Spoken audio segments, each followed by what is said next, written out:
السلام عليكم ورحمة الله وبركاته. أهلا وسهلا بكم متابعينا الأعزاء.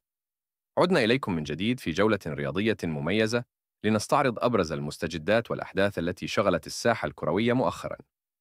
حكيم زياش: غلطة سراي انتهى بالنسبة لي. لم أعمل مع مدرب أسوأ من أوكام بروك. أطلق النجم المغربي حكيم زياش تصريحات نارية تعكس استياءه الكبير من تجربته مع نادي غلطة سراي التركي، مؤكدا نيته الرحيل خلال فترة الانتقالات الشتوية القادمة. في مقابلة مع قناة سبورت جيكسي ديجيتال، تحدث زياش بصراحة عن خيبة أمله في المدرب أوكام بروك والأجواء داخل النادي. صرح زياش قائلا: غلطة سراي انتهى بالنسبة لي. أنا غير سعيد هنا ولا أرغب في البقاء. لقد أوضحت للجميع أنني سأرحل في يناير.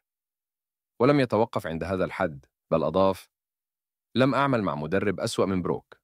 أشعر بالندم على انضمامي إلى هنا.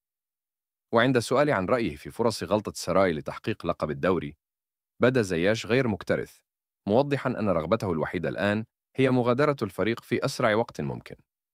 ومع هذه التصريحات القوية، باتت مغادرة زياش في يناير مسألة وقت فقط، خاصة مع تزايد التقارير التي تؤكد توتر العلاقة بينه وبين إدارة النادي والجهاز الفني.